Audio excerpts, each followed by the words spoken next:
그 뱃속의 아이가 정말 우리 아들 아이인지 어떻게 알아? 아이는 지우면 그만이야. 고급 한정식집 특실에서 터져나온 시어머니의 폭언. 29살 다연은 임신 사실을 알리고 결혼을 준비하던 행복한 예비 신부였습니다. 하지만 상견례 자리에서 그녀를 기다리고 있던 건 축복이 아니라 모욕과 폭력이었습니다.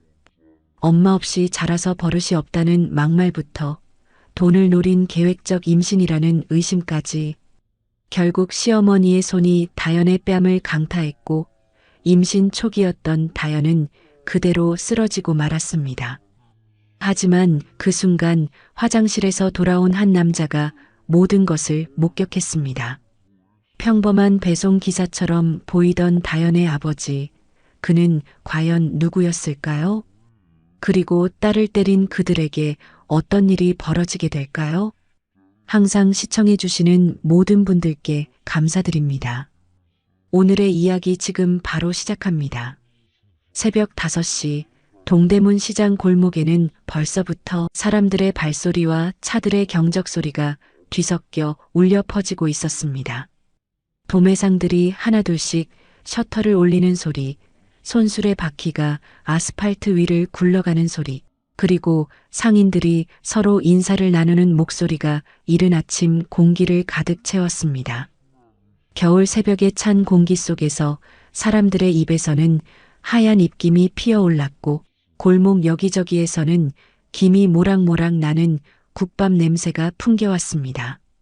그 소란스러운 아침 풍경 속에서 낡은 포터 트럭 한 대가 천천히 골목을 빠져나왔습니다. 운전석에 앉은 남자는 50대 후반으로 보이는 강민호였습니다. 그의 손은 핸들을 쥔 채 자연스럽게 움직였고 얼굴에는 어떤 감정도 드러나지 않았습니다. 그저 이 길을 수십 년간 달려온 사람처럼 익숙하고 담담한 표정이었죠. 이마에는 세월의 흔적이 깊게 새겨져 있었고 눈가에는 잔주름이 자리 잡고 있었습니다. 하지만 그의 눈빛만큼은 여전히 또렷하고 날카로웠습니다. 무언가를 꿰뚫어 보는 듯한 오랜 세월 동안 수많은 일들을 겪어온 사람만이 가질 수 있는 그런 눈빛이었어요. 트럭 뒤에는 원단 몇 박스가 실려 있었습니다. 겉보기엔 평범한 배송 차량이었고 민호 역시 그저 물건을 나르는 평범한 상인처럼 보였습니다. 낡은 점퍼에 때 묻은 작업용 바지, 그리고 오래 신어서 닳아버린 운동화까지. 손등에는 수없이 박스를 옮기며 생긴 상처 자국들이 남아 있었고 손톱 사이에는 원단 실밥이 끼어 있었습니다. 그 누가 봐도 동대문 시장을 오가는 수많은 소상인 중 한 명일 뿐이었습니다. 하지만 그 누추한 겉모습 뒤에 숨겨진 진실을 아는 사람은 극히 드물었습니다. 민호는 트럭을 세우고 한 원단 가게 앞에 멈춰 섰습니다. 명성원단이라는 간판이 붙은 3층짜리 건물이었습니다. 가게 주인은 그를 보자마자 환한 미소를 지으며 달려나왔습니다. 40대 중반으로 보이는 그 남자는 앞치마를 두른 채 두 손을 비비며 다가왔습니다. 형님 오셨어요? 이번 주 물량 잘 받았습니다. 역시 형님 원단은 믿고 쓸 수 있어요. 품질도 좋고 납기도 정확하고요. 민호는 짧게 고개를 끄덕이며 대답했습니다. 그래요. 다음 주 물량도 준비해 놓을 테니 연락 주세요. 네, 형님. 항상 감사합니다. 덕분에 저희 가게 장사 잘 되고 있어요. 가게 주인은 허리를 굽혀 인사했고 민호는 다시 트럭에 올라탔습니다. 이런 장면은 동대문 시장 곳곳에서 반복되었습니다. 사람들은 그를 형님이라 부르며 존중했지만 그가 얼마나 큰 영향력을 가진 인물인지는 제대로 알지 못했습니다. 그저 오래 장사한 선배 정도로만 생각할 뿐이었죠. 시장 상인들 사이에서 민호는 말은 적지만 믿을 수 있는 사람으로 통했습니다. 사실 민호는 동대문 시장에서 유통되는 고급 원단의 70%를 공급하는 도매상의 실소유주였습니다. 이태리산 실크부터 프랑스산 트위드, 일본산 데님까지 명품 의류 브랜드들이 찾는 고급 원단은 대부분 그의 손을 거쳐갔습니다. 그가 원단을 공급하지 않으면 수많은 의류 업체들이 생산 라인을 멈춰야 했고, 그가 가격을 조정하면 시장 전체의 흐름이 바뀌었습니다. 중견 의류 업체들은 그에게 원단을 공급받기 위해 몇 달씩 줄을 서야 했고, 대기업 바이어들도 그와의 미팅을 잡기 위해 애를 썼습니다. 업계에서는 그를 동대문의 큰손이라 부르며 조심스럽게 대했지만 정작 본인은 그런 호칭을 싫어했습니다. 그래서 직접 나서는 일은 거의 없었고, 대부분의 업무는 신뢰하는 직원들을 통해 처리했습니다. 회사 이름도 본인 명의가 아닌 오래 함께 일한 부하 직원 명의로 되어 있었고, 중요한 계약 자리에도 얼굴을 내밀지 않았습니다. 사람들은 그저 민호를 박 사장님 밑에서 일하는 물류 담당자 정도로만 알고 있었죠. 하지만 정작 업계 안쪽 사람들은 알고 있었습니다. 진짜 결정권자가 누구인지, 진짜 힘을 가진 사람이 누구인지를요. 민호가 이렇게 자신의 신분을 철저히 숨기고 살게 된 데는 이유가 있었습니다. 지금으로부터 25년 전 그의 외동딸 다연이 초등학교에 입학하던 해였습니다. 당시 민호는 사업이 승승장구하던 시기였고, 주변에서는 그를 잘 나가는 사업가로 알고 있었습니다. 강남에 새로 지은 오피스텔에서 살았고, 외제차를 몰고 다녔으며, 업계 모임에서는 늘 중심에 있었습니다. 사람들은 그를 부러워했고, 그 역시 자신의 성공을 당당하게 드러내는 것을 두려워하지 않았습니다. 그러던 어느 날 학교 앞에서 다연이 낯선 남자들에게 끌려갈 뻔한 사건이 발생했습니다. 방과 후 학원에 가던 다연이 학교 정문을 나서는 순간이었습니다. 검은색 승합차 한 대가 갑자기 멈춰섰고, 선글라스를 낀 남자 2명이 뛰어내려 다연의 팔을 붙잡았습니다. 다연은 비명을 질렀고, 다행히 그 순간 지나가던 학부모가 큰 소리로 사람들을 불러 모았습니다. 주변에 사람들이 몰려들자 범인들은 다연을 놓고 황급히 도망쳤습니다. 다행히 지나가던 행인이 신고해서 큰 사고는 막을 수 있었지만, 민호는 그날의 충격을 평생 잊을 수 없었습니다. 경찰서에서 전화를 받고 달려갔을 때 다연은 여선생님 품에 안겨 온몸을 떨며 울고 있었습니다. 7살짜리 아이의 작은 몸이 공포에 질려 부들부들 떨리고 있었어요. 민호는 딸을 꼭 껴안으며 괜찮아, 아빠가 왔어라고 속삭였지만 자신의 목소리도 떨리고 있다는 걸 느낄 수 있었습니다. 경찰 조사 결과 범인들은 부잣집 딸이라는 소문을 듣고 다연을 납치하려 했던 것으로 드러났습니다. 민호가 동대문에서 원단 사업으로 큰 돈을 벌고 있다는 소문이 퍼져 있었고, 범인들은 몇 주 동안 다연의 하교 시간을 지켜보며 범행을 계획했던 것이었습니다. 민호는 그날 밤 병원 응급실에서 겁에 질려 떨고 있는 딸을 안고 결심했습니다.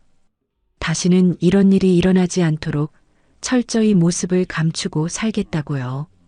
그 이후로 민호는 회사 대표 자리에서 물러나 명의를 바꿨고, 본인은 그저 물류 일을 하는 평범한 사람으로 살아왔습니다. 강남 오피스텔을 팔고 평범한 아파트로 이사했고, 외제차 대신 중고 국산차를 샀습니다. 사람들이 모이는 업계 모임에도 얼굴을 내밀지 않았고, 가능한 한 조용히 눈에 띄지 않게 살려고 노력했습니다. 다연에게도 아빠는 그냥 원단 나르는 일하는 사람이야 라고 가르쳤습니다. 사람들에게 민호는 그저 성실하게 일하는 조용한 사람이었습니다.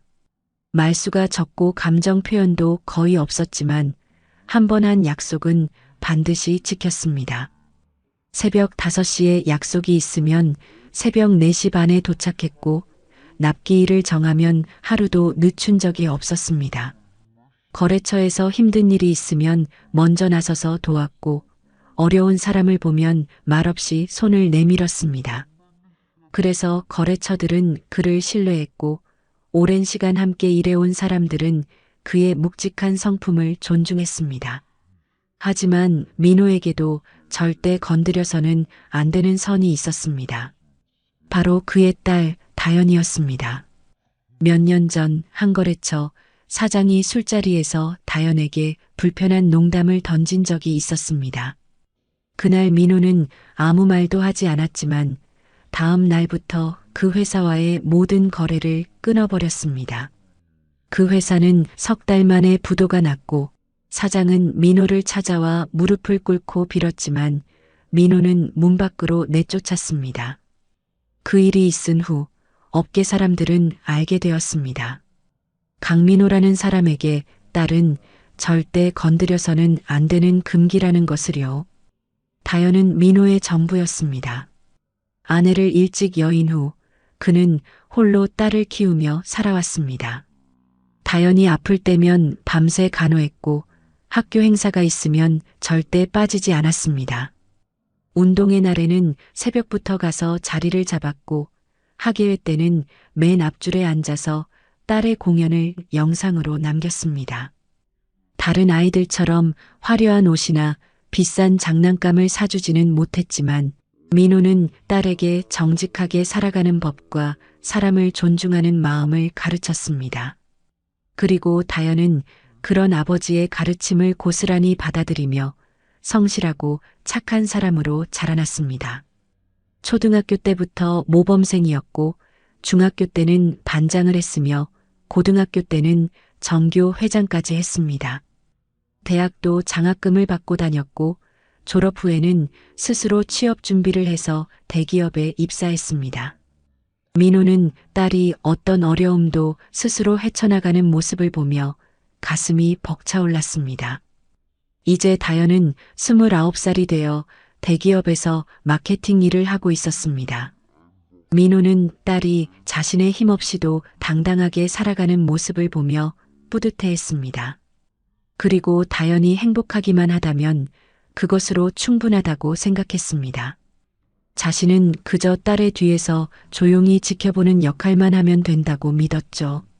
딸이 좋은 사람 만나서 행복하게 살기만 한다면 자신의 인생은 그것으로 충분히 의미가 있다고 생각했습니다. 하지만 민호는 아직 몰랐습니다. 곧 닥쳐올 일들이 그의 조용했던 삶을 송두리째 흔들어 놓을 거라는 사실을요. 그리고 자신이 얼마나 오랫동안 숨겨왔던 힘을 다시 꺼내들게 될지도요. 25년 동안 꽁꽁 숨겨두었던 그 날카로운 칼날을 딸을 지키기 위해 다시 꺼내 들게 될 날이 머지 않았다는 것을요. 오후가 되자 민호는 마지막 배송을 마치고 작은 사무실로 돌아왔습니다. 책상 위에는 다연이 보낸 문자 메시지가 와 있었습니다. 아빠, 오늘 저녁에 할 말이 있어요.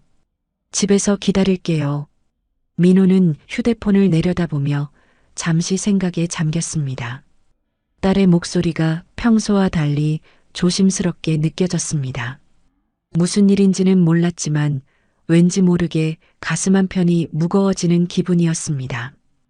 25년 동안 딸을 키우며 익힌 아버지의 본능이 무언가 심상치 않다고 속삭였습니다. 민호는 작업복을 벗고 깨끗한 셔츠로 갈아입은 뒤 집으로 향했습니다. 운전하는 내내 그의 마음은 무거웠고 신호등 앞에 설 때마다 한숨이 절로 나왔습니다. 그날 저녁 민호는 딸로부터 믿을 수 없는 소식을 듣게 됩니다. 결혼 이야기였습니다. 그것도 임신을 했다는 이야기와 함께요. 민호는 딸의 눈을 보며 조용히 고개를 끄덕였습니다. 놀라지도 화내지도 않았습니다. 그저 딸의 손을 꼭 잡으며 물었습니다. 그 남자, 너를 진심으로 사랑하니? 다연은 눈물을 글썽이며 고개를 끄덕였습니다. 그 모습을 본 민호는 딸을 안아주며 말했습니다. 그럼 됐어. 아빠가 널 지켜줄게. 하지만 민호는 아직 몰랐습니다. 자신이 지켜야 할 것이 딸만이 아니라 딸의 존엄과 딸의 미래, 그리고 딸이 품고 있는 작은 생명까지라는 것을요. 그리고 그 모든 것을 지키기 위해 자신이 얼마나 큰 싸움을 치러야 할지를요. 앞으로 펼쳐질 모든 사건의 시작이 바로 이 조용한 저녁 식탁에서 시작되었다는 사실을 그는 아직 알지 못했습니다. 서울 강남구에 위치한 대형 의류기업 유넨패션 본사 15층 마케팅팀. 이른 아침부터 사무실은 직원들의 발걸음 소리와 키보드 타자 소리로 분주했습니다. 넓은 사무실 한편 창가 자리에 앉은 강다연은 모니터 앞에서 기획안을 검토하고 있었습니다. 29살의 다연은 유넨패션 마케팅팀 대리로 일한 지 3년째였습니다. 단정하게 묶은 머리, 깔끔한 화이트 블라우스에 검정 슬랙스 차림이 그녀의 성실한 성격을 그대로 보여주는 듯 했습니다. 다연은 어릴 적부터 조심스러운 성격이었습니다. 아버지 민호가 혼자 자신을 키우며 얼마나 힘들게 살아왔는지 알았기에 다연은 항상 아버지에게 걱정을 끼치지 않으려 애썼습니다. 학교에서도 모범생이었고 회사에서도 성실한 직원이었습니다. 실수하지 않으려 늘 조심했고 누군가에게 피해를 주지 않으려 신경 썼습니다. 그런 다연을 동료들은 착하고 믿음직하다고 평가했습니다. 다연 대리, 이번 가을 시즌 기획안 잘 봤어요. 역시 꼼꼼하네요. 팀장의 칭찬에 다연은 조용히 미소 지으며 고개를 숙였습니다. 감사합니다, 팀장님. 더 보완할 부분 있으면 말씀해 주세요. 다연은 항상 이렇게 겸손했습니다.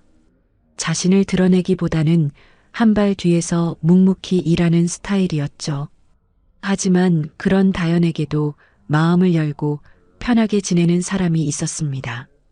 바로 같은 팀 동기인 윤지후였습니다. 지우는 다연보다 2살 많은 31살로 입사 동기였습니다. 키가 크고 늘 밝은 미소를 짓는 지우는 팀에서 분위기 메이커였습니다. 회의 시간에 무거운 분위기가 흐르면 가벼운 농담으로 공기를 바꿨고 힘든 프로젝트가 있을 때는 먼저 나서서 일을 분담했습니다. 성격이 정반대인 두 사람이었지만 어쩌면 그래서 더 잘 맞았는지도 몰랐습니다. 다연아, 점심 뭐 먹을까? 지우가 다연의 자리로 다가와 물었습니다. 다연은 모니터에서 눈을 떼지 않은 채 대답했습니다. 아무거나 괜찮아요. 그럼 오늘은 내가 맛있는 거 사줄게. 요새 야근 많이 했잖아. 지우의 배려 어린 말에 다연은 고개를 들어 그를 바라봤습니다. 그의 눈빛에는 언제나처럼 따뜻함이 담겨 있었습니다. 다연은 입가에 작은 미소를 띠며 말했습니다. 고마워요. 두 사람의 연애는 자연스럽게 시작되었습니다. 입사 동기로 만나 1년 동안 친구처럼 지내다가 어느 날 지우가 먼저 고백했습니다. 회사 근처 카페에서였습니다. 늦은 저녁 프로젝트를 마치고 함께 커피를 마시던 중이었죠. 다연아, 너 좋아해. 친구가 아니라 여자로서 좋아해. 갑작스러운 고백에 다연은 당황했습니다. 하지만 솔직히 말하자면 다연도 지우에게 마음이 있었습니다. 힘들 때 곁에서 응원해주던 그의 모습, 자신을 위해 커피를 타다 주던 그의 손길, 퇴근길에 함께 걸으며 나누던 소소한 대화들이 모두 소중했습니다. 저도 지우 씨 좋아해요. 다연의 대답에 지우의 얼굴이 환하게 밝아졌습니다. 그날 이후 두 사람은 조심스럽게 연애를 시작했습니다. 회사에서는 티를 내지 않으려 했지만 주변 동료들은 이미 눈치채고 있었습니다. 둘이 함께 있을 때 자연스럽게 흐르는 편안한 분위기, 서로를 바라보는 눈빛이 모든 걸 말해주고 있었으니까요. 저 두 사람 잘 어울리지 않아요? 그러게, 보기 좋더라. 동료들은 두 사람의 관계를 응원했습니다. 다연의 조심스러운 성격과 지우의 밝은 성격이 서로를 보완해주는 것처럼 보였으니까요. 회사에서도 좋은 커플이라는 말을 들었고 두 사람은 그런 말들에 조심스럽게 기뻐했습니다. 연애한 지 1년이 지났을 무렵이었습니다. 어느 주말 아침 다연은 몸 상태가 좋지 않다는 걸 느꼈습니다.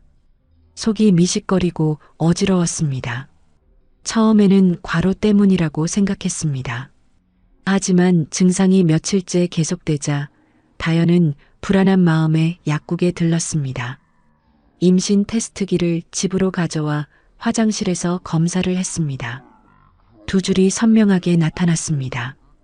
다연은 테스트기를 쥔 손이 떨리는 걸 느꼈습니다. 머릿속이 하얗게 비었고 한동안 그 자리에 멍하니 서 있었습니다.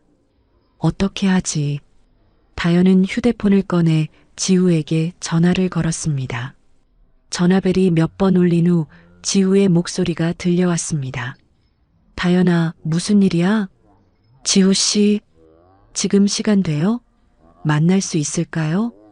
다연의 떨리는 목소리를 듣고 지우는 바로 알아챘습니다. 뭔가 심각한 일이 생긴 것 같다고요. 그래, 어디서 만날까? 지금 바로 나갈게. 1시간 후 두 사람은 한강공원 벤치에 나란히 앉아 있었습니다. 늦가을 바람이 차갑게 불어왔고 하늘에는 구름이 잔뜩 끼어 있었습니다. 다연은 한참을 말을 잇지 못하다가 조심스럽게 입을 열었습니다. 저 임신한 것 같아요. 지우는 잠시 아무 말도 하지 못했습니다. 놀라움과 당혹스러움 그리고 복잡한 감정들이 그의 얼굴을 스쳐 지나갔습니다. 하지만 곧 지우는 다연의 손을 꼭 잡았습니다. 다연아, 괜찮아. 우리 잘할 수 있어. 하지만 걱정하지 마. 내가 책임질게. 우리 결혼하자. 지우의 말에 다연의 눈에서 눈물이 흘러내렸습니다. 안도감과 두려움이 뒤섞인 복잡한 감정이었습니다. 지우는 다연을 꼭 안아주며 속삭였습니다. 다 잘 될 거야. 우리 어차피 결혼할 사이였잖아. 조금 빨라진 것뿐이야. 다연은 지우의 품에 안겨 조용히 울었습니다. 두렵고 불안했지만 지우가 곁에 있다는 사실이 위로가 되었습니다. 그는 계속 다연의 등을 토닥이며 괜찮아.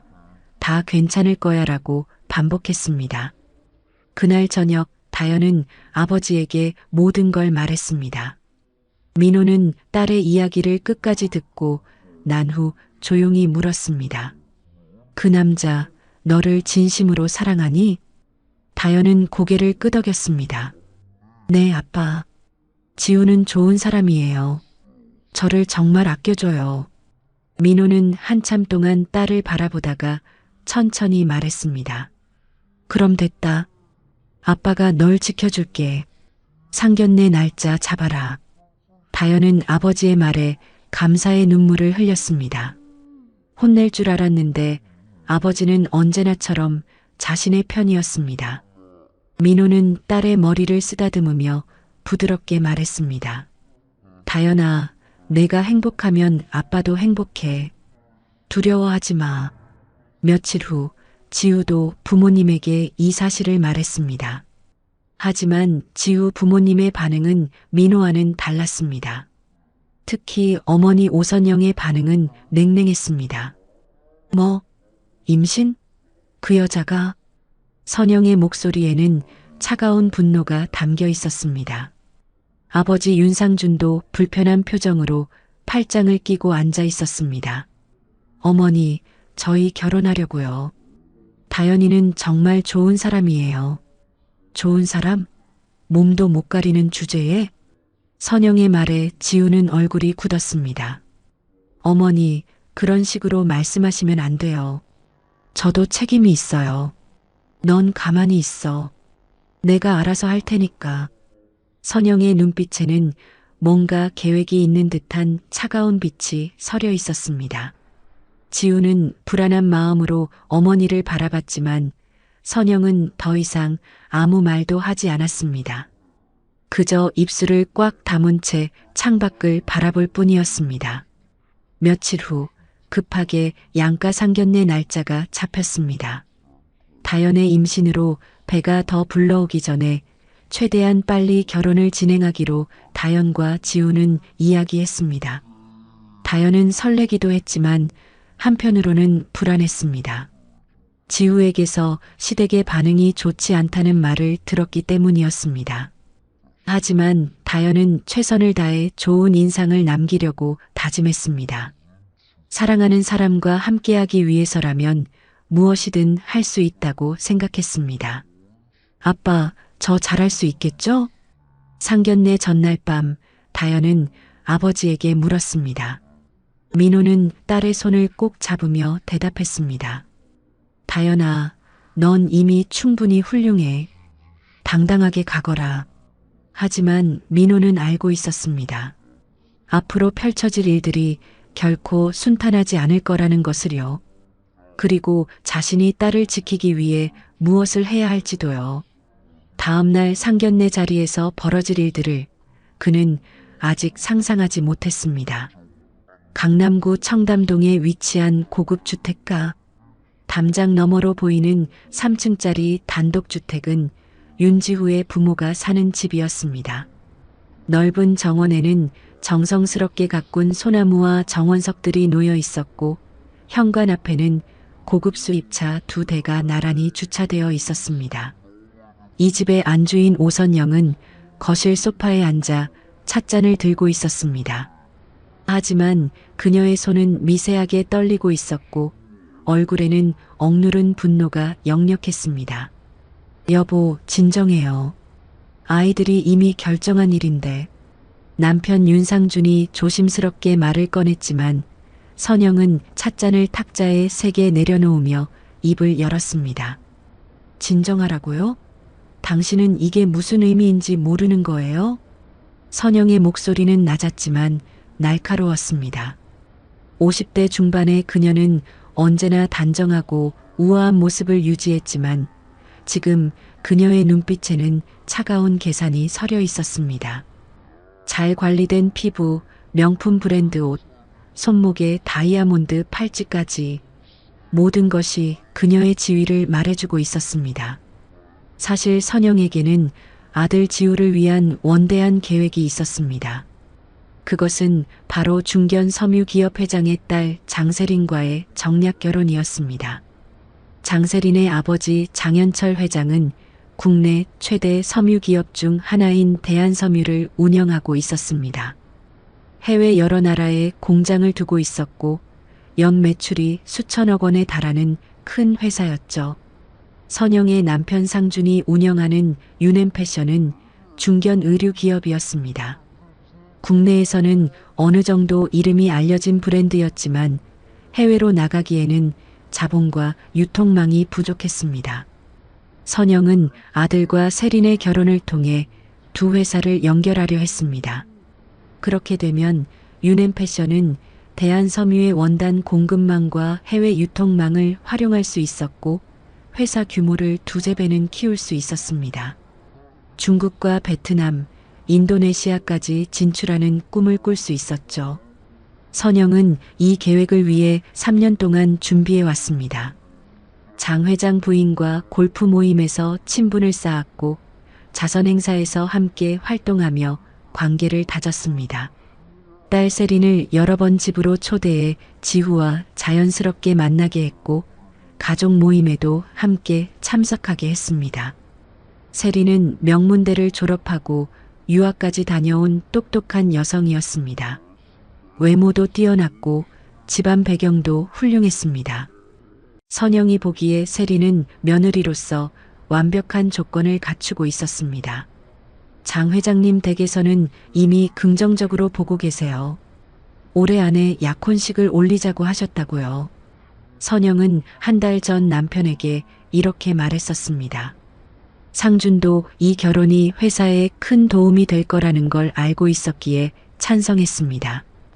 지우에게도 넌지시 이야기를 꺼냈고 지우는 아직 결혼 생각 없어요라며 애매하게 대답했지만 강하게 거부하지는 않았습니다. 선영은 모든 것이 계획대로 진행되고 있다고 믿었습니다. 그런데 갑자기 터진 임신 소식? 그것도 회사 동료인 평범한 집안의 여자와의 임신이라니. 선영에게 이것은 3년간의 노력이 한순간에 무너지는 일이었습니다. 장 회장 댁에서 이 소식을 알면 어떻게 될까요? 유넨패션 도련님이 다른 여자를 임신시켰다는 소문이 퍼지면 장 회장은 절대 결혼을 허락하지 않을 것이었습니다. 그 여자가 강다연이라고 했죠? 선영은 며칠 전부터 사람을 시켜 다연에 대해 조사했습니다. 아버지는 동대문에서 원단 관련 일을 하는 사람이고 어머니는 다연이 어릴 때 돌아가셨다고 했습니다. 평범한 아파트에 살고 있고 특별한 재산도 없었습니다. 선영의 눈에 다연은 아들의 앞길을 막는 걸림돌일 뿐이었습니다. 여보, 우리가 어떻게 할 수 있겠어요? 이미 아이까지. 상준이 조심스럽게 말했지만 선영은 차갑게 웃었습니다. 방법은 있어요. 상견례 자리에서 제대로 보여줘야죠. 선영의 눈빛이 더욱 차갑게 변했습니다. 그녀의 머릿속에는 이미 계획이 세워져 있었습니다. 상견례 자리에서 다연을 철저히 무시하고 깔보는 것. 그 여자가 스스로 물러나게 만드는 것. 돈으로 해결할 수 있다면 그것도 방법이었습니다. 어떻게든 이 결혼을 막아야 했습니다. 상주는 아내의 표정을 보며 불안함을 느꼈습니다. 선영이 저런 표정을 지을 때는 반드시 뭔가 강하게 밀어붙인다는 걸 알았습니다. 25년을 함께 산 남편으로서 그는 아내의 성격을 잘 알고 있었습니다. 한번 목표를 정하면 무슨 수를 써서라도 이루는 사람. 그것이 오선영이었습니다. 여보, 너무 심하게 하지는 마요. 그래도 우리 손주를. 손주요? 그 여자 뱃속의 아이가 정말 우리 손주인지 어떻게 알아요? 선영의 말에 상주는 할 말을 잃었습니다. 아내의 차가운 눈빛을 보며 그는 앞으로 벌어질 일들이 두려웠습니다. 며칠 후 상견례 날짜가 확정되었습니다. 장소는 강남의 한 고급 한정식 집이었습니다. 선영이 직접 예약한 곳이었죠. 선영은 거울 앞에 서서 옷을 고르고 있었습니다. 진주 목걸이와 고급 한복을 꺼내 들고 만족스러운 표정을 지었습니다. 오늘 제대로 보여줘야지. 우리 집안이 어떤 집안인지. 선영의 입가에 차가운 미소가 번졌습니다. 그녀는 이미 마음속으로 다연을 며느리로 인정하지 않고 있었습니다. 단지 아들이 잠시 실수로 만난 여자일 뿐, 곧 정리될 문제라고 생각했습니다. 여보, 너무 심하게 대하지는 마요. 상준이 다시 한번 당부했지만 선영은 대답하지 않았습니다. 그저 거울 속 자신의 모습을 바라보며 입술을 다물 뿐이었습니다. 그녀의 눈빛에는 이미 결심이 서려 있었습니다. 한편 지우는 자신의 방에 앉아 불안한 마음으로 다연에게 전화를 걸었습니다. 다연아, 오늘 우리 어머니가 좀 까다로울 수도 있어. 미리 말해둘게. 괜찮아요, 지우 씨. 저 최선을 다할게요. 다연의 목소리는 떨리고 있었지만 애써 밝게 말하려 애쓰는 게 느껴졌습니다. 지우는 가슴이 먹먹해졌습니다. 어머니의 성격을 아는 그로서는 오늘 상견례가 순탄하게 끝나지 않을 거라는 예감이 들었습니다. 다연아, 무슨 일이 있어도 내가 지킬게. 걱정하지 마. 하지만 지우는 몰랐습니다. 자신의 어머니가 얼마나 냉정하게, 얼마나 잔인하게 다연을 대할지, 그리고 그 상견례 자리에서 벌어질 일이 모든 것을 돌이킬 수 없게 만들 거라는 것을. 상견례까지 이제 하루밖에 남지 않았습니다. 선영은 침대에 누워 천장을 바라보며 생각했습니다. 내일이면 모든 게 정리될 거야. 그 여자가 스스로 물러날 수밖에 없게 만들 테니까. 그녀는 자신의 계획에 확신을 가지고 있었습니다. 하지만 선영은 몰랐습니다. 자신이 내일 만날 사람이 단순한 평범한 원단 배송 기사가 아니라는 것을, 그리고 그 사람의 딸을 건드린 것이 자신의 인생을 송두리째 무너뜨릴 시작점이 될 거라는 것을. 밤은 깊어갔고 양쪽 집안 모두 내일을 준비하고 있었습니다. 하지만 그들은 아무도 몰랐습니다. 내일 그 상견례 자리에서 돌이킬 수 없는 일이 벌어질 거라는 것을. 강남의 고급 한정식 집 청송원. 전통 한옥 스타일로 지어진 이 집은 재벌과 정치인들이 자주 찾는 곳으로 유명했습니다. 입구부터 고급스러운 분위기가 물씬 풍겼고 정원에는 100년은 좋게 넘어 보이는 소나무들이 서 있었습니다. 오후 6시 상견례를 위해 예약된 2층 특실. 커다란 원목 테이블 위에는 정갈하게 차려진 한정식 코스 요리가 준비되어 있었습니다. 민호와 다현은 약속 시간보다 10분 일찍 도착했습니다. 민호는 평소 입던 낡은 옷 대신 오래전에 장만해둔 정장을 꺼내 입었습니다. 하지만 그 정장도 이미 10여 년은 된 것이라 어딘가 촌스러워 보였습니다. 소매는 조금 짧았고 바지주름도 제대로 잡히지 않았습니다. 다현은 아버지의 그런 모습을 보며 가슴이 아팠지만 민호는 신경 쓰지 않는 듯 했습니다. 다현아, 긴장하지 마. 아빠가 옆에 있잖니. 민호는 딸의 손을 꼭 잡으며 말했습니다. 다현은 옅은 화장에 단정한 원피스를 입고 있었습니다. 손에는 땀이 나고 있었고 입술을 꾹 깨물며 불안한 마음을 애써 감추고 있었습니다. 뱃속에 아기 때문인지 입덧이 심해서 아침부터 아무것도 먹지 못했습니다. 곧 지우가 부모님과 함께 도착했습니다. 방문이 열리는 순간 분위기가 확 바뀌었습니다. 선영은 고급 한복을 입고 있었고 목에는 굵은 진주 목걸이가 걸려 있었습니다. 손목에 다이아몬드 팔찌가 조명에 반짝이며 빛났습니다. 상준 역시 맞춤 정장에 명품 시계를 차고 있었습니다. 한눈에 봐도 부유한 집안이라는 것을 과시하는 차림새였습니다. 선영은 방에 들어서자마자 민호와 다현을 위아래로 훑어봤습니다. 그녀의 눈빛에는 노골적인 무시가 담겨 있었습니다. 특히 민호의 낡은 정장을 보는 순간 입꼬리가 살짝 올라가며 비웃는 표정을 지었습니다. 안녕하세요. 강민호입니다. 민호가 먼저 인사를 건넸지만 선영은 형식적으로 고개만 까딱했을 뿐 제대로 된 인사도 하지 않았습니다. 앉으시죠. 선영의 목소리는 차가웠습니다. 상준도 어색하게 자리에 앉았고 지우는 불안한 눈빛으로 다현을 바라봤습니다. 모두가 자리에 앉자 무거운 침묵이 흘렀습니다. 종업원이 차를 따라주고 나갔지만 아무도 입을 열지 않았습니다. 선영은 찻잔을 들고 천천히 차를 마셨습니다. 그녀의 모든 동작에는 위압감이 배어 있었습니다. 마치 자신이 이 자리의 주인이고 상대방은 심사를 받으러 온 사람이라는 듯한 태도였습니다. 다현은 고개를 숙인 채 손을 꼭 쥐고 있었습니다. 손바닥에 손톱이 파고들 정도로 긴장하고 있었죠. 그래서 아버님은 무슨 일을 하신다고 했죠? 선영이 드디어 입을 열었습니다. 하지만 그녀의 말투에는 존댓말의 형식만 있을 뿐 전혀 존중하는 마음이 담겨 있지 않았습니다. 동대문에서 원단 관련 일을 하고 있습니다. 민호가 담담하게 대답했습니다. 원단이요? 아, 배송 같은 거 하신다는 말씀이시군요. 힘든 일 하시네요. 선영의 말에는 동정하는 척하면서도 깔보는 뉘앙스가 가득했습니다. 상준이 옆에서 여보하고 말렸지만 선영은 신경 쓰지 않았습니다. 그런데 다현 씨 어머니는 안 계시다고 지우한테 들었어요.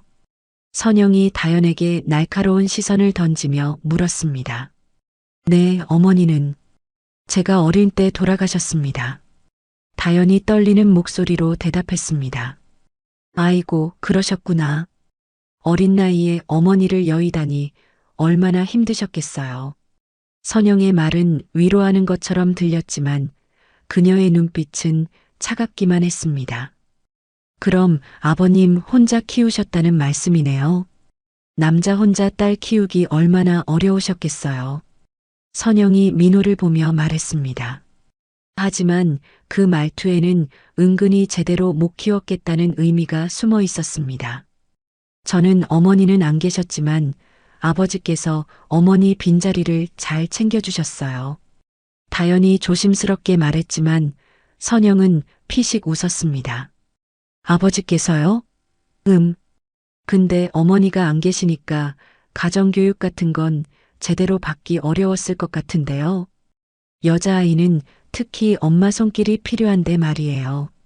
선영의 말에 다연의 얼굴이 굳었습니다. 민호도 미간을 찌푸렸지만 참았습니다. 저희 다연이는 성실하고 착한 아이입니다. 민호가 조용히 말했습니다. 그야 아버님께서 그렇게 생각하시겠죠. 부모 눈에는 자식이 다 예쁘니까요. 선영이 비아냥거리듯 말했습니다.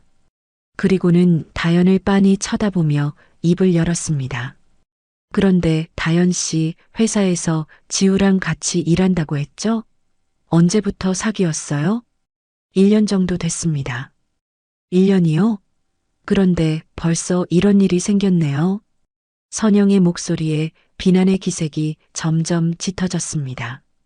결혼도 안 한 상태에서 임신을 하다니. 요즘 젊은 사람들은 다 이런가요? 어머니, 그건. 지우가 끼어들려 했지만 선영이 손을 들어 막았습니다. 넌 가만히 있어. 엄마가 물어보는 거야. 선영의 얼굴에 화가 오르기 시작했습니다. 다연 씨, 솔직히 말해봐요. 계획적이었나요? 네. 다연이 당황해서 물었습니다. 우리 아들이 중견기업 아들이라는 거 알고 접근한 거 아니에요? 어머님, 그게 무슨 말씀이세요? 저는 정말 뭐요? 사랑해서? 호호, 웃기는 소리 하네. 선영의 말투가 점점 거칠어졌습니다. 상준이 여보, 진정해요라고 말했지만 선영은 이미 분노가 치밀어 오르고 있었습니다. 아니면 실수였다고 하실 건가요? 요즘 피임도 못해요? 엄마가 없어서 그런 것도 몰랐나 봐요. 선영의 말에 다연의 눈에 눈물이 고였습니다. 어머니, 너무 심하세요. 그만하세요. 지우가 소리쳤습니다. 내가 뭘 너무해? 사실을 말하는 건데. 선영도 목소리를 높였습니다. 우리 아들이 얼마나 좋은 조건인데 대기업 회장 딸이랑 선 보는 것도 다 마다하고 회사 동료랑 연애한다길래 그러려니 했어요. 근데 이게 뭐예요? 선영이 다연을 손가락으로 가리키며 말했습니다. 임신으로 우리 아들 붙잡아 놓으려는 거 아니에요? 어머님, 저는 진심으로 지우 씨를 사랑합니다. 다연이 눈물을 참으며 말했습니다. 사랑? 돈이 보이니까 사랑하는 거겠죠. 선영의 목소리가 방 안에 울렸습니다. 여보, 너무 심해요. 상준이 아내를 말렸지만 선영은 멈추지 않았습니다. 심한 게 아니라 현실을 말하는 거예요. 이런 집안 배경도 없는 애가 우리 집안에 들어와서 뭘 하겠어요? 그때 민호가 자리에서 일어났습니다. 죄송하지만 우리 딸을 모욕하는 건 참을 수 없습니다. 민호의 목소리는 낮았지만 단호했습니다. 모욕이요? 사실을 말하는 게 모욕인가요? 아버님도 딸 교육 제대로 못 시킨 책임이 있잖아요. 선영이 민호를 향해 나를 세웠습니다. 혼자 키우느라 힘드셨겠지만 그래도 딸한테는 최소한의 예의는 가르쳤어야죠. 남의 집 아들 혼사길 막아놓고 지금 무슨 말씀을 하시는 겁니까? 민호의 주먹이 떨렸습니다. 잠시 정막이 흘렀습니다. 잠시 화장실 좀 다녀오겠습니다. 민호는 더 이상 그 자리에 있으면 폭발할 것 같아서 자리를 피했습니다. 사실 그는 딸 앞에서 화를 내고 싶지 않았습니다. 잠시 바람을 쐬며 이성을 되찾고 싶었습니다. 민호가 나가자 선영의 공격은 더욱 거침없어졌습니다. 다연 씨, 솔직하게 말해봐. 얼마면 되겠어? 네. 다연이 이해하지 못한 표정으로 물었습니다. 우리 아들한테서 떨어지는 조건 말이야. 5천만 원? 1억? 선영의 말에 다연은 믿을 수 없다는 표정을 지었습니다. 어머님, 저는 돈이 필요해서 지우 씨를 만난 게 아닙니다. 그럼 뭐야? 정말 사랑해서? 웃기지 마. 선영이 비웃었습니다. 그리고 그 뱃속의 아이가 정말 우리 지우 아이인지도 모르는 거잖아. 어머니, 지우가 충격을 받은 표정으로 소리쳤습니다. 뭐, 내가 뭘 잘못 말했어? 요즘 세상에 누가 누군지 어떻게 알아? 선영이 흥분해서 말했습니다. 어머님, 제발 그런 말씀하지 마세요. 저는 다연이 떨리는 목소리로 말하려 했지만 선영은 듣지 않았습니다. 엄마도 없이 자란 애가 무슨 교양이 있겠어. 남자 유혹하는 것도 어디서 배웠는지. 어머님, 어떻게 그런 말씀을 하실 수가 있으세요? 다연의 목소리가 떨렸습니다. 말 대답하는 거야? 지금 이것 봐요. 예의도 없어. 선영의 얼굴이 붉게 달아올랐습니다. 그녀는 완전히 이성을 잃은 상태였습니다. 몸도 못 지키고 우리 아들 앞길을 막는 주제에 말대답까지. 바로 그 순간이었습니다. 선영의 손이 허공을 가르며 다연의 뺨을 후려쳤습니다. 짝 하는 소리가 방 안에 크게 울려 퍼졌습니다. 다연의 머리가 옆으로 돌아갔고 뺨에는 빨간 손자국이 선명하게 찍혔습니다. 어머니, 지우가 소리치며 다연을 붙잡으려 했지만 다연은 그대로 주저앉고 말았습니다. 임신 초기인 몸 상태에 큰 충격을 받은 다연은 배를 감싸며 바닥에 쓰러졌습니다. 뺨은 화끈거렸고 귀에서는 웅웅 소리가 났습니다. 바로 그 순간 화장실에서 돌아온 민호가 방문을 열었습니다. 그가 본 것은 바닥에 쓰러져 배를 움켜쥐고 있는 딸의 모습이었습니다. 뺨에 찍힌 빨간 손자국, 흐르는 눈물, 그리고 고통스러워하는 딸의 얼굴. 민호의 눈빛이 순간적으로 차갑게 얼어붙었습니다. 25년 동안 감춰왔던 무언가가 그의 내면에서 깨어나기 시작했습니다. 주먹을 불끈 쥔 채 그는 한 발 한 발 딸에게 다가갔습니다. 다연아. 민호의 목소리는 떨리고 있었습니다. 분노 때문이 아니었습니다. 두려움 때문이었습니다. 딸이 그리고 손주가 다칠까봐 두려웠습니다. 민호는 딸을 조심스럽게 안아 올리며 선영을 돌아봤습니다. 그의 눈빛에는 말로 표현할 수 없는 차가운 무언가가 서려 있었습니다. 당신이 우리 딸을 때렸습니까? 민호의 목소리는 낮았지만 방 안의 모든 사람을 얼어붙게 만들었습니다. 선영조차도 순간 움찔했습니다. 그 순간 그녀는 느꼈습니다. 자신이 건드려서는 안 될 사람을 건드렸다는 것을. 하지만 이미 돌이킬 수 없었습니다. 민호는 딸을 안은 채 조용히 말했습니다. 빨리 병원부터 가자. 다연아, 아빠가 있어. 그리고 아무 말 없이 방을 나섰습니다. 그의 뒷모습에서 풍기는 차가운 분위기에 방 안에 남은 사람들은 아무 말도 하지 못했습니다. 선영은 자신도 모르게 떨리는 손을 내려다봤습니다. 무언가 크게 잘못되었다는 예감이 그녀를 엄습했습니다. 하지만 그녀는 아직 몰랐습니다. 자신이 방금 얼마나 큰 실수를 저질렀는지를. 밤 9시 강남의 한 대학병원 응급실. 형광등 불빛이 차갑게 내리쬐는 복도에는 소독약 냄새가 진하게 풍겼습니다. 응급실 침대 위에 누운 다연의 얼굴은 창백했고 이마에는 식은땀이 맺혀 있었습니다. 민호는 딸의 손을 꼭 잡고 침대 옆에 서 있었습니다. 그의 손은 떨리고 있었지만 표정만은 침착함을 유지하려 애쓰고 있었습니다. 아빠, 아파요. 다연이 가느다란 목소리로 말했습니다. 배가 쥐어짜는 듯 아팠고 몸 전체가 얼음처럼 차가웠습니다. 민호는 딸의 머리를 쓰다듬으며 말했습니다. 괜찮아, 다연아. 의사 선생님 오시면 금방 나아질 거야. 하지만 민호의 목소리는 평소와 달리 갈라져 있었습니다. 그는 알고 있었습니다. 무언가 크게 잘못되고 있다는 것을요. 잠시 후 산부인과 담당 의사가 초음파 검사 결과를 들고 왔습니다. 의사의 표정은 무겁고 침울했습니다. 그 표정만 봐도 좋지 않은 소식이라는 걸 알 수 있었습니다. 보호자분 잠깐 나오시겠습니까? 의사가 민호에게 말했습니다. 민호는 다연의 손을 놓고 복도로 나왔습니다. 의사는 한숨을 쉬며 입을 열었습니다. 환자분이 외부 충격과 극심한 스트레스를 받으셨나 봅니다. 지금 출혈이 시작됐고 의사는 잠시 말을 멈췄습니다. 그리고 조심스럽게 말을 이었습니다. 유산 가능성이 매우 높습니다. 최선을 다하고 있지만 상황이 좋지 않습니다. 민호는 벽에 기댄 채 고개를 떨궜습니다. 주먹을 불끈 쥐었다가 펴기를 반복했습니다. 손톱이 손바닥에 파고들어 아팠지만 그 아픔조차 느껴지지 않았습니다.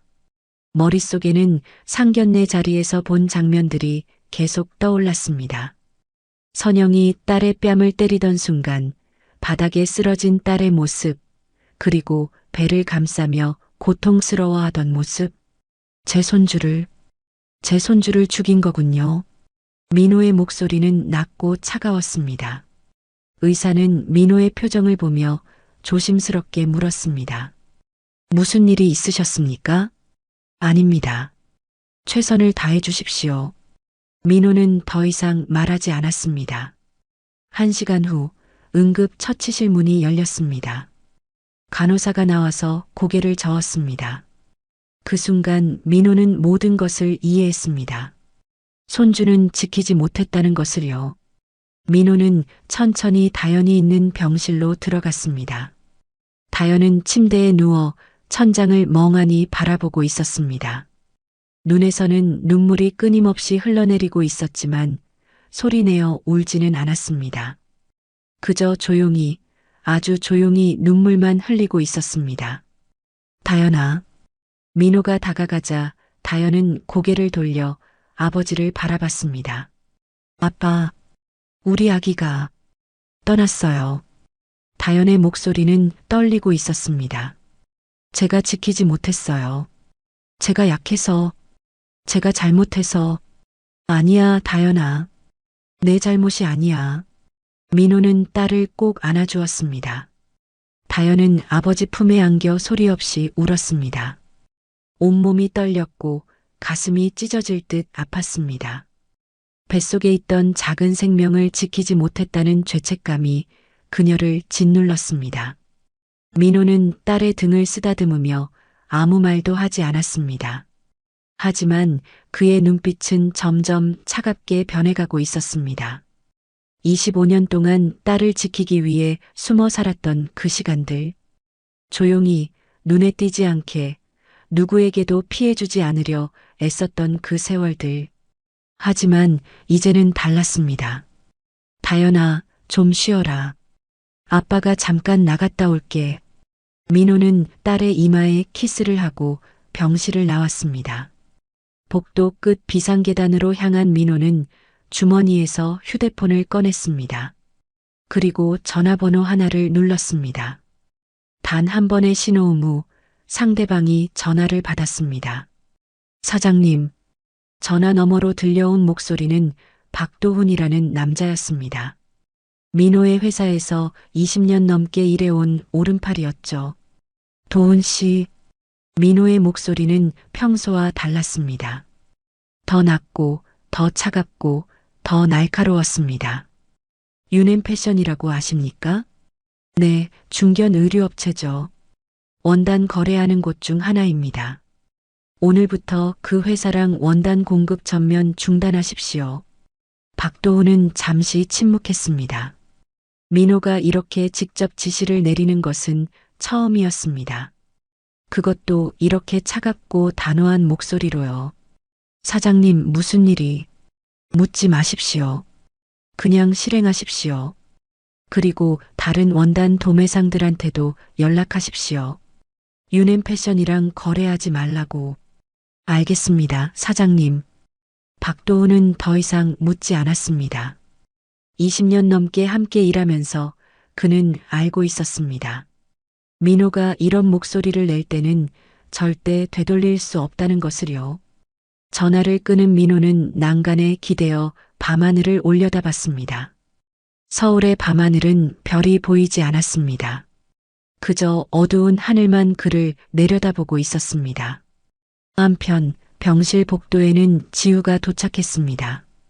그는 병원으로 달려오는 내내 눈물을 흘렸습니다. 다연이 응급실로 실려갔다는 소식을 듣고 미칠 것 같았습니다.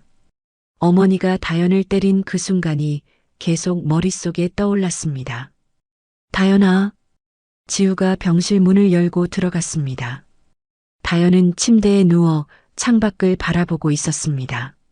지우를 보자 다연의 눈에서 다시 눈물이 흘러내렸습니다. 지우 씨, 우리 아기가. 미안해, 다연아. 정말 미안해. 지우는 다연의 손을 잡고 무릎을 꿇었습니다. 그의 눈에서도 눈물이 쏟아져 내렸습니다. 내가 지키지 못해서, 내가 어머니를 말리지 못해서 당신 잘못이 아니에요. 다연이 고개를 저었습니다. 하지만 지우는 말을 잇지 못하고 고개를 떨궜습니다. 죄책감이 그를 짓누르고 있었습니다. 그때 병실 문이 열리며 민호가 들어왔습니다. 지우는 민호를 보자 벌떡 일어나 허리를 숙였습니다. 아버님, 정말 죄송합니다. 제가. 하지만 민호는 아무 말도 하지 않았습니다. 그저 지우를 차갑게 바라볼 뿐이었습니다. 그 침묵이 어떤 비난보다 더 무겁게 느껴졌습니다. 지우는 그 시선을 견디지 못하고 고개를 숙였습니다. 다연이 좀 쉬어야 하니 가보게. 민호의 목소리는 감정이 없었습니다. 지우는 한 번 더 다연을 바라보고 병실을 나갔습니다. 복도로 나온 지우는 벽에 기대어 주저앉았습니다. 머릿속이 하얗게 비어버린 것 같았습니다. 어머니가 저지른 일, 다연이 겪은 고통, 그리고 잃어버린 아이. 모든 것이 악몽 같았습니다. 휴대폰이 울렸습니다. 어머니 선영이었습니다. 지우는 전화를 받지 않았습니다. 지금 어머니 목소리를 듣는 것조차 견딜 수 없었습니다. 새벽이 밝아왔습니다. 민호는 병실 의자에 앉아 밤을 새웠습니다.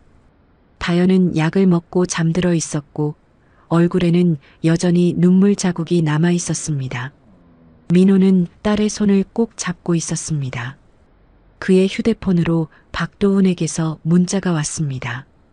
사장님, 모든 원단 공급 중단 조치 완료했습니다. 다른 도매상들에게도 전달했습니다. 민호는 문자를 읽고 휴대폰을 내려놨습니다. 그의 얼굴에는 어떤 감정도 드러나지 않았습니다. 하지만 그의 눈빛만은 차갑게 빛나고 있었습니다. 이것은 시작일 뿐이었습니다. 민호는 조용히 중얼거렸습니다. 우리 딸을 때린 손으로 우리 손주를 죽인 그 사람들이 어떤 대가를 치르는지 보게 될 겁니다. 그의 목소리는 낮았지만 그 안에는 흔들리지 않는 결의가 담겨 있었습니다.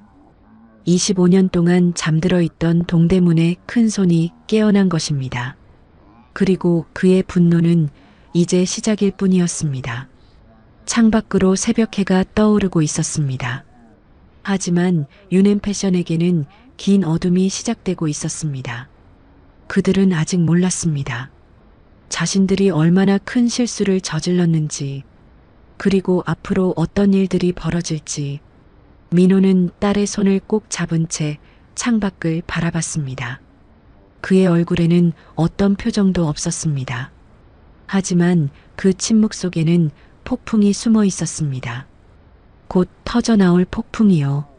상견례가 있은 지 사흘째 되는 날, 유넨패션 본사 회의실에는 긴급 경영회의가 소집되었습니다. 회의 테이블에는 상준을 비롯한 임원들이 긴장된 표정으로 앉아 있었습니다.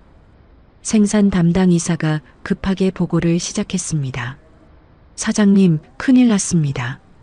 인도네시아 공장에서 연락이 왔는데 한국에서 보내기로 한 원단이 도착하지 않았다고 합니다. 뭐, 원단 업체에 연락은 해봤나? 상준이 다급하게 물었습니다. 그게 동대문 쪽 거래처 12곳 모두 연락이 끊겼습니다. 전화를 해도 받지 않고 문자도 답이 없습니다. 회의실이 순식간에 술렁거렸습니다. 12곳이나 되는 거래처가 동시에 연락을 끊는다는 건 있을 수 없는 일이었습니다. 말도 안 돼. 계약서도 다 작성했는데 어떻게 이럴 수가 있어. 상준이 책상을 탁 치며 소리쳤습니다. 더 큰 문제가 있습니다, 사장님. 재무 담당 이사가 조심스럽게 말을 꺼냈습니다. 다른 원단 업체들한테도 연락해 봤는데 모두 거래를 거부하고 있습니다. 이유는 말하지 않고 그냥 안 된다고만 합니다. 뭐라고? 그게 무슨 소리야? 상준의 얼굴이 붉게 달아올랐습니다. 사실 유넨패션은 지금 중요한 시기였습니다. 대형 백화점과 온라인 쇼핑몰에서 가을 시즌 의류를 대량으로 주문한 상태였습니다. 납품 기한은 2주 후였고 만약 납품하지 못하면 막대한 위약금을 물어야 했습니다. 그런데 원단이 없으면 옷을 만들 수가 없었습니다. 사장님, 인도네시아 공장에서 생산 라인을 멈췄다고 합니다. 원단이 없어서 일을 할 수가 없다고요. 생산 담당 이사의 말에 상준은 머리를 감싸쥐었습니다. 당장 중국이나 일본 쪽 원단업체에 연락해봐. 가격이 좀 비싸도 어쩔 수 없어. 이미 연락해봤습니다. 하지만 배송 기간이 최소 한 달은 걸린다고 합니다. 한 달? 그럼 우리 납품 기한은 어떻게 해? 상준은 의자에 주저앉았습니다. 25년 동안 회사를 운영하면서 이런 일은 처음이었습니다. 바로 그날 오후 더 큰 문제가 터졌습니다. 롯데백화점과 신세계백화점에서 동시에 연락이 왔습니다. 유넨패션 측에서 납품 기한을 맞추지 못할 것 같다는 소문을 들었습니다. 사실입니까? 백화점 바이어의 목소리는 차가웠습니다.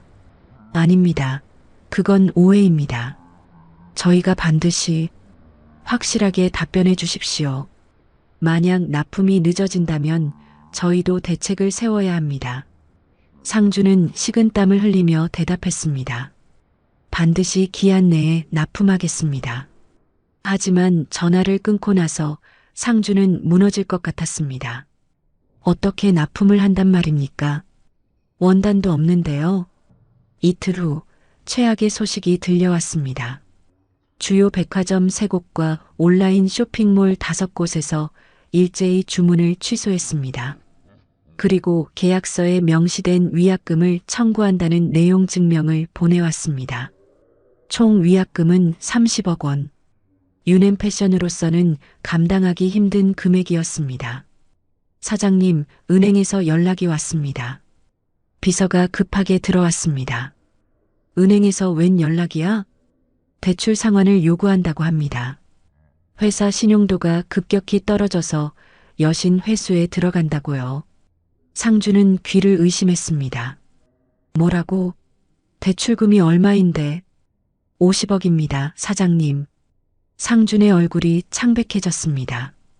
위약금 30억에 대출금 50억. 총 80억이 당장 필요했습니다. 회사 자금은 얼마나 있나? 유동 자금은 15억 정도입니다. 상준은 의자에 털썩 주저앉았습니다. 65억이 부족했습니다. 바로 그날 저녁 더 끔찍한 일이 벌어졌습니다. 협력 업체들이 회사 앞으로 몰려온 것입니다.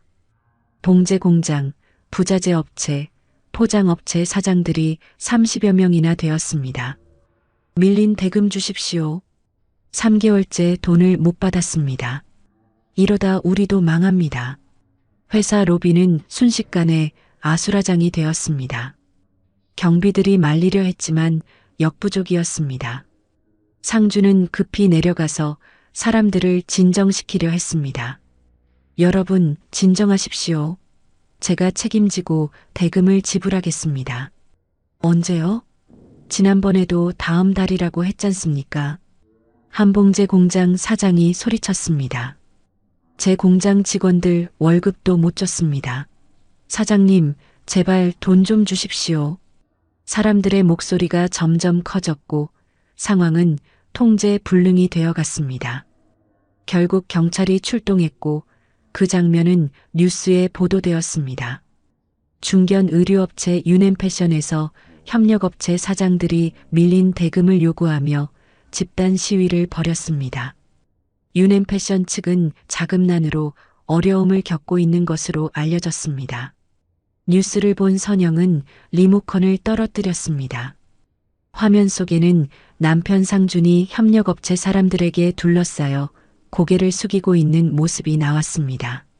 여보, 이게 대체 무슨 일이에요?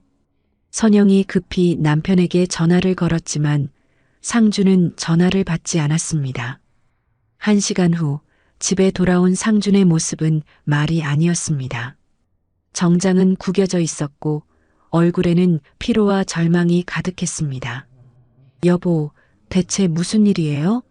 왜 갑자기 이렇게 된 거예요? 선영이 다급하게 물었습니다. 모르겠어. 원단 공급이 전부 끊겼어. 동대문 쪽 거래처가 모두 연락을 끊었어. 그게 무슨 소리예요? 계약도 되어 있는데 어떻게 그럴 수가 있어요? 나도 모르겠어. 이유도 말하지 않고 그냥 거래를 안 한다는 거야. 상준이 소리쳤습니다. 은행에서는 대출금 상환하라고 하고 백화점에서는 위약금 내라고 하고 지금 당장 80억이 필요해. 80억이요? 선영의 얼굴이 새하얗게 변했습니다. 집을 팔아야 할 수도 있어. 상준의 말에 선영은 주저앉고 말았습니다. 이 고급 주택은 그녀의 자랑이었습니다. 친구들을 초대해서 파티를 열고 정원에서 차를 마시며 여유를 즐기던 곳이었습니다. 그 집을 팔아야 한다니. 아니에요. 절대 안 돼요. 다른 방법을 찾아야 해요. 선영이 울먹이며 말했습니다. 다른 방법이 어디 있어? 지금 당장 돈이 필요하단 말이야. 상준도 소리를 질렀습니다. 그날 밤 선영은 잠을 이루지 못했습니다. 머릿속으로 계속 생각했습니다. 왜 갑자기 이런 일이 벌어진 걸까요? 원단 거래처들이 동시에 연락을 끊는다는 건 우연일 수 없었습니다. 누군가 의도적으로 이런 일을 만들고 있다는 생각이 들었습니다. 그리고 문득 떠오르는 얼굴이 있었습니다. 상견례 자리에서 만났던 그 남자. 강민호. 다연의 아버지. 설마 그 사람이? 선영은 고개를 저었습니다. 말도 안 되는 일이었습니다. 동대문에서 배송일이나 하는 사람이 어떻게 이런 일을 꾸밀 수 있겠습니까? 하지만 불안감은 점점 커져만 갔습니다. 그리고 그녀는 아직 몰랐습니다. 이것은 시작일 뿐이라는 것을, 앞으로 더 큰 재앙이 그들을 기다리고 있다는 것을요. 새벽이 되어서야 선영은 잠이 들었습니다. 하지만 꿈속에서도 불안했습니다. 무언가 거대한 것이 자신들을 향해 다가오고 있다는 느낌. 그것은 단순한 꿈이 아니었습니다. 곧 현실이 될 예감이었습니다. 유넨패션 위기가 시작된 지 일주일째. 상주는 마지막 희망을 걸고 동대문 시장으로 향했습니다. 직접 원단 업체들을 찾아가서 무릎을 꿇고라도 거래를 재개해야 했습니다. 회사의 운명이 걸린 문제였으니까요. 동대문 시장은 평소처럼 붐비고 있었습니다. 상주는 그동안 거래했던 원단 가게들을 하나씩 찾아갔습니다. 첫 번째 가게 명성원단. 사장님, 저 좀 봐주십시오. 왜 갑자기 거래를 끊으신 겁니까? 상준이 간곡하게 부탁했지만 가게 주인은 고개를 저었습니다. 죄송합니다, 윤 사장님. 저도 어쩔 수 없습니다. 무슨 일입니까? 우리가 뭘 잘못했습니까? 말씀드릴 수 없습니다. 그냥 안 됩니다. 가게 주인의 얼굴에는 두려움이 역력했습니다. 마치 누군가를 무서워하는 것 같았습니다. 두 번째 가게, 세 번째 가게도 마찬가지였습니다. 모두 고개를 저으며 거래를 거부했습니다. 그리고 그들의 표정에는 공통점이 있었습니다. 두려움이었습니다. 상주는 이상함을 느꼈습니다. 단순히 거래를 거부하는 것이 아니었습니다. 누군가의 지시를 받고 있는 것처럼 보였습니다. 점심시간이 되자 상주는 시장 안작은 국밥집에 들어갔습니다. 지쳐서 더 이상 걸을 수가 없었습니다. 국밥을 시켜놓고 멍하니 앉아 있는데 옆 테이블에서 상인들이 이야기를 나누고 있었습니다. 유넨패션이랑 거래하던 데들 다 끊었다며? 그럼 형님 지시가 떨어졌는데 누가 거래하겠어? 형님이 그렇게 화나신 적은 처음 봤어. 무슨 일 있었나 봐. 글쎄, 자세한 건 모르겠지만 형님 딸 문제라던데. 형님 딸? 아, 그 착한 다연이? 그 애가 무슨 일이 있었대? 잘은 모르겠지만 유넨패션 쪽에서 다연이한테 큰 상처를 줬나 봐. 상주는 귀가 번쩍 뜨였습니다. 형님이라는 단어, 다연이라는 이름, 그리고 딸 문제라는 말. 상주는 조심스럽게 옆 테이블로 다가갔습니다. 실례지만 지금 말씀하신 형님이라는 분이 누구십니까? 상인들은 상준을 빤히 쳐다봤습니다. 누구시길래 그걸 물어보십니까? 저는 유넨패션 사장입니다. 상준의 말에 상인들의 표정이 굳어졌습니다. 한 상인이 일어서며 말했습니다. 아, 그 회사. 형님이 제일 싫어하시는 그 회사. 형님이 대체 누구십니까? 왜 우리 회사를 그렇게... 강민호 사장님을 모르십니까? 동대문에서 원단 유통의 70%를 쥐고 계신 분인데 상주는 그 자리에서 얼어붙었습니다. 강민호. 상견례 자리에서 만났던 그 남자. 낡은 정장을 입고 말수 적고 초라해 보였던 그 남자. 강민호가 원단 유통의 70%를요? 네. 겉으로는 배송 일하시는 것처럼 보이지만 사실은 이 시장 최고 실력자십니다.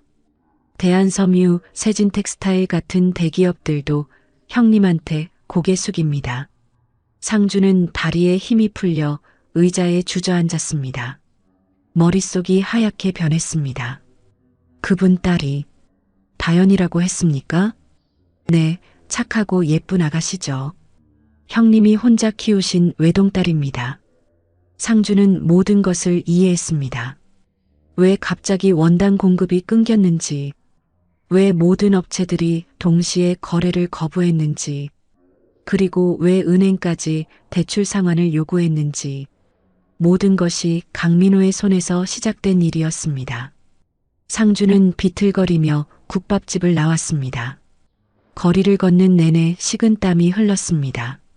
아내 선영이 다연을 때린 그 순간이 머릿속에 계속 떠올랐습니다. 그리고 문 앞에서 차갑게 바라보던 민호의 눈빛. 그때 그 눈빛의 의미를 이제야 이해했습니다. 상주는 급히 집으로 돌아왔습니다.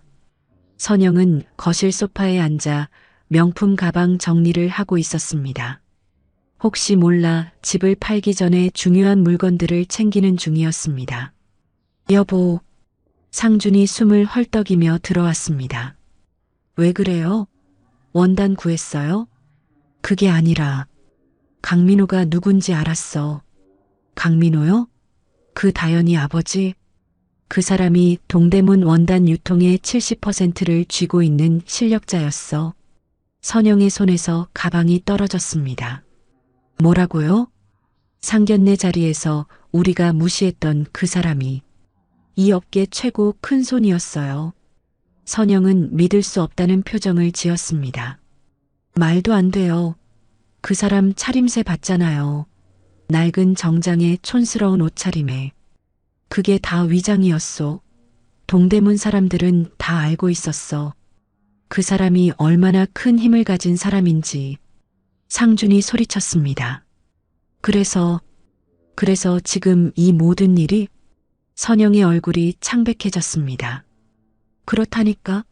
당신이 그 사람 딸을 때린 것 때문에 우리 회사가 무너지고 있는 거라고. 안 돼. 이럴 수가.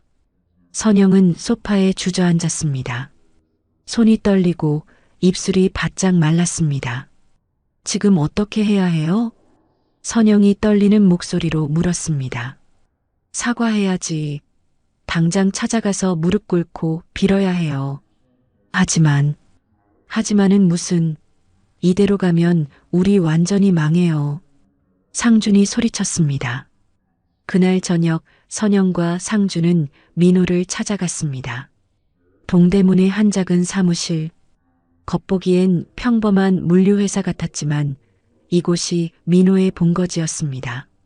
문을 두드리자 박도훈이 나왔습니다. 무슨 일이십니까? 강민호 사장님 좀 뵙고 싶습니다. 윤앤패션 윤상준입니다. 박도훈은 차갑게 말했습니다. 사장님께서는 손님을 받지 않으십니다. 제발 좀 만나게 해주십시오. 사과하러 왔습니다. 선영이 애원했습니다. 죄송합니다. 돌아가십시오. 박도훈이 문을 닫으려 하자 선영이 문틈에 손을 넣었습니다. 제발요. 제가 잘못했습니다. 사장님께 전해주세요.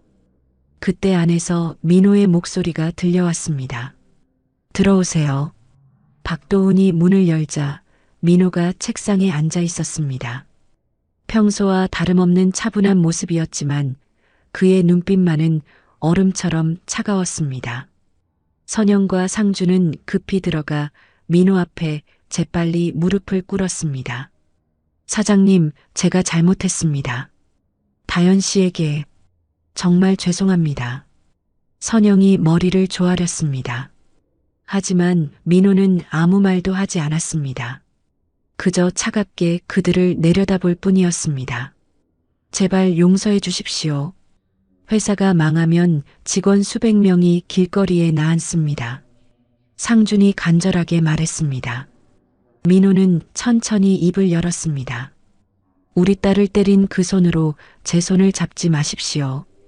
민호의 목소리는 낮고 차갑게 가라앉아 있었습니다. 저는 그때 너무 화가 나서 실수였습니다. 선영이 떨리는 목소리로 말했습니다. 실수라고 하셨습니까? 민호가 천천히 일어났습니다. 실수로 사람 뺨을 때리고 실수로 임신한 여자를 쓰러뜨리고 실수로 제 손주를 죽였다는 말씀입니까? 민호의 목소리에는 억눌린 분노가 배어 있었습니다. 죄송합니다. 정말 죄송합니다. 선영은 고개를 조아리며 눈물을 흘렸습니다. 나가십시오. 다시는 우리 딸 앞에 나타나지 마십시오. 사장님, 살려주십시오. 나가라고 하지 않았습니까? 민호의 목소리가 사무실에 울렸습니다. 박도훈이 두 사람을 밖으로 밀어냈고 문은 쾅 하고 닫혔습니다. 문 밖에 선 선영과 상준은 무너져 내렸습니다. 모든 것이 끝났습니다. 용서는 없었습니다. 그날 밤 선영은 집으로 돌아와 거울 앞에 섰습니다. 거울 속 자신의 손을 바라봤습니다. 다연을 때렸던 그 손 때문에 모든 것을 잃게 될지도 모른다는 생각에 온몸이 떨렸습니다. 상준은 서재에 앉아 회사 서류들을 바라봤습니다. 25년 동안 일궈온 모든 것이 무너지고 있었습니다. 단 하나의 실수 때문에요. 아니, 실수가 아니었습니다. 오만과 무시, 그리고 폭력. 그것의 대가를 지금 치르고 있는 것이었습니다. 밤은 깊어갔고 윤 씨 부부는 각자의 방에서 잠 못 이루는 밤을 보냈습니다. 그리고 그들은 아직 몰랐습니다. 이것은 시작일 뿐이라는 것을, 민호의 복수는 아직 끝나지 않았다는 것을요. 민호를 찾아간 지 사흘 후, 유넨패션 본사에는 법원 직원들이 찾아왔습니다. 법정관리 신청 서류를 들고 온 것이었습니다. 상주는 서류를 받아들고 멍하니 앉아 있었습니다. 25년 동안 일궈온 회사가 이렇게 무너지는 순간이었습니다. 사장님, 어떻게 하시겠습니까? 재무 담당 이사가 조심스럽게 물었습니다. 법정관리 신청을 할 수밖에 없겠지.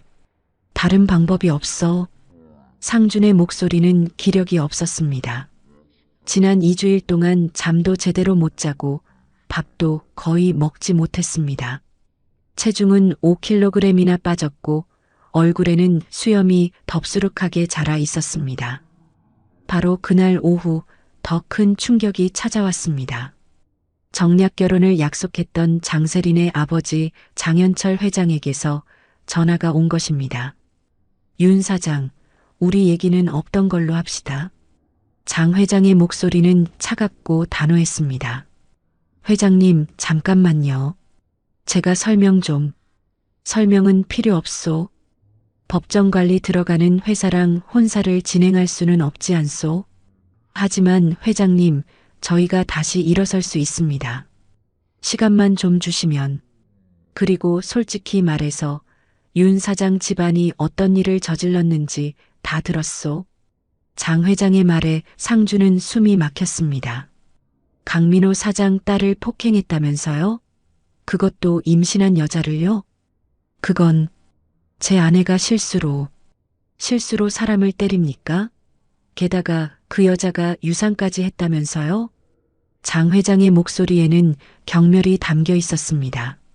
강 사장은 이 업계에서 손꼽히는 분이요.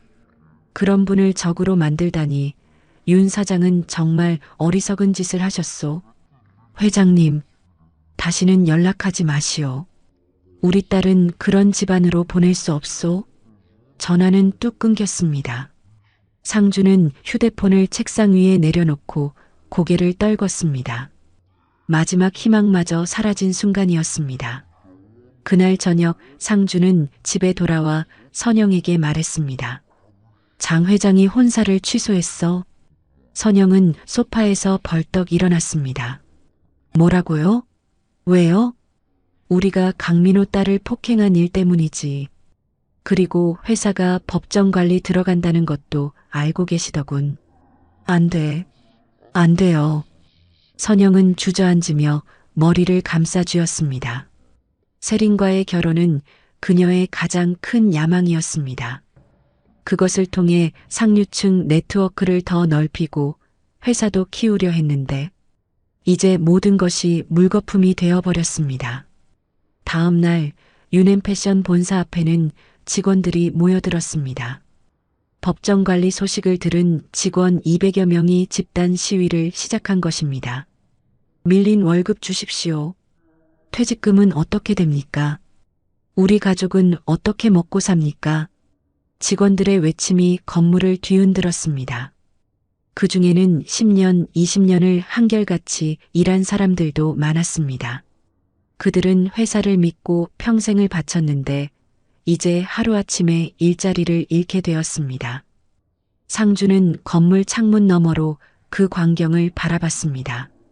직원들의 분노에 찬 얼굴들, 어린 자녀를 키우며 일하던 여직원들의 눈물, 가장으로서 가족을 책임져야 하는 남자 직원들의 절규.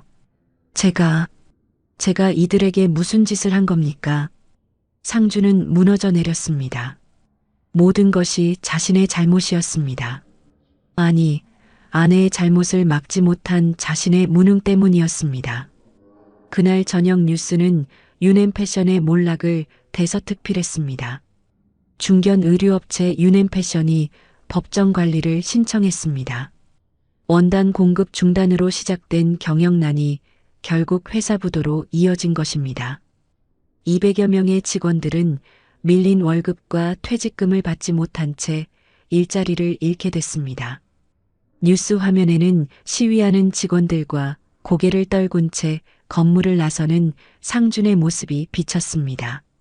그 모습을 본 선영은 리모컨을 던져버렸습니다. 다 끝났어. 모든 게 끝났어. 선영은 바닥에 주저앉아 울었습니다. 명품 옷, 다이아몬드 목걸이, 고급 주택. 그 모든 것이 이제 의미가 없었습니다. 회사가 망하면 집도 팔아야 하고 명품들도 다 처분해야 했습니다. 더 큰 충격은 사회적 관계의 단절이었습니다. 그동안 친하게 지내던 상류층 친구들이 하나둘씩 연락을 끊기 시작했습니다. 골프 모임에서 선영을 퇴출시켰고 자선단체 이사직도 박탈당했습니다. 심지어 아파트 분여회에서도 선영을 무시하기 시작했습니다. 저 사람 회사 망했다며? 임신한 여자 때려서 유산시켰다던데. 무섭지 않아? 같은 엘리베이터 타기도 싫어. 복도에서 들려오는 수군거리는 소리들. 선영은 더 이상 집 밖으로 나가지 못했습니다. 사람들의 시선이 두려웠습니다. 한편 아들 지우는 회사에 사표를 냈습니다. 부모님의 일로 회사에 더 이상 있을 수 없었기 때문입니다. 하지만 그보다 더 큰 이유는 다연이었습니다. 지우는 매일 병원에 다연을 찾아갔습니다. 하지만 다연은 그를 만나주지 않았습니다. 다연아, 제발 한 번만 만나줘. 얘기 좀 하자. 병실 문 밖에서 지우가 애원했지만 안에서는 아무 대답이 없었습니다. 미안해. 정말 미안해. 내가 어머니를 막았어야 했는데.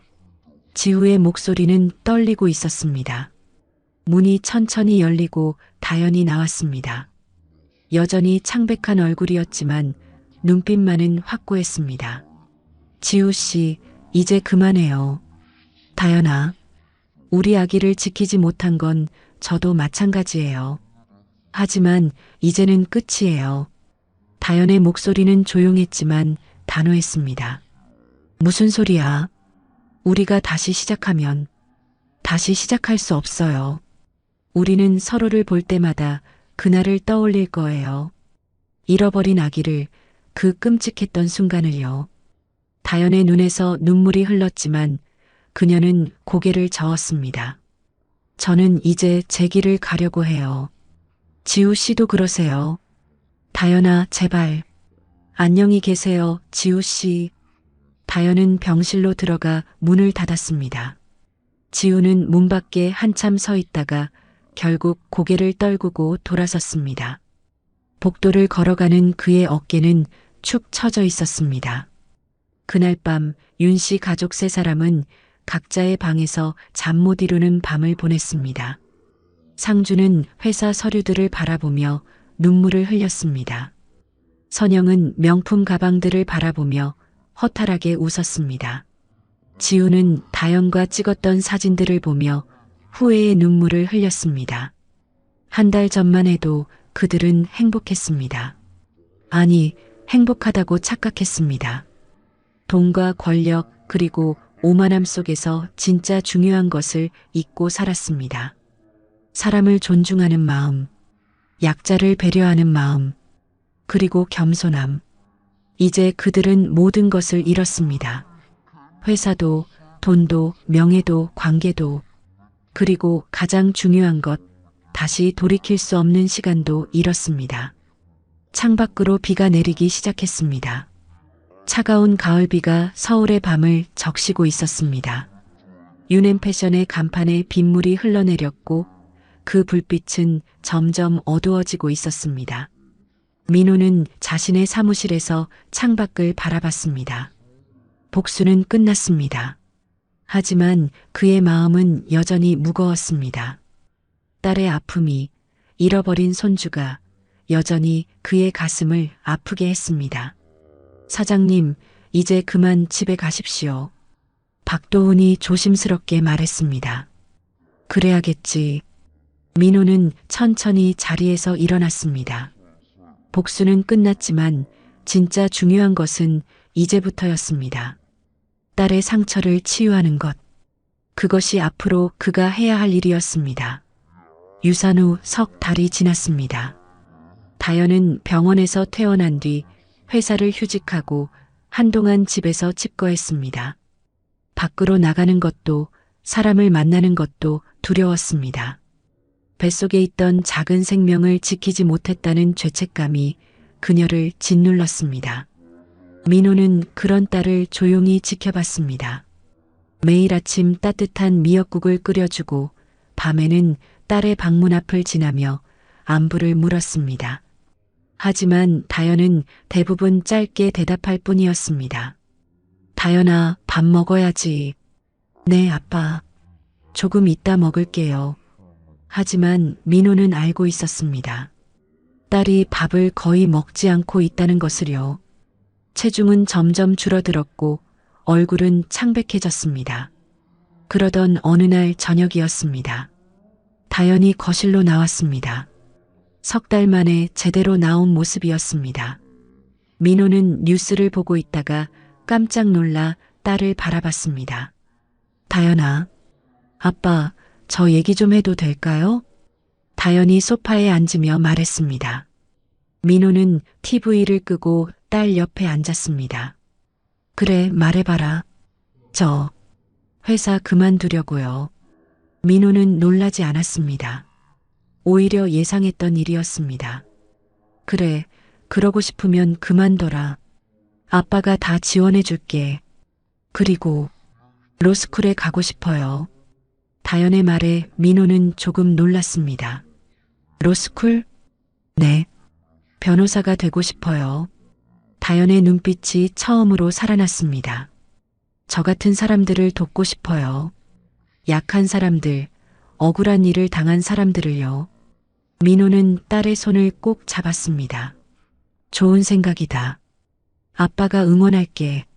하지만 늦은 나이에 시작하는 거라 쉽지 않을 거예요. 늦은 게 어디 있니? 내가 하고 싶은 일을 하는 게 중요하지.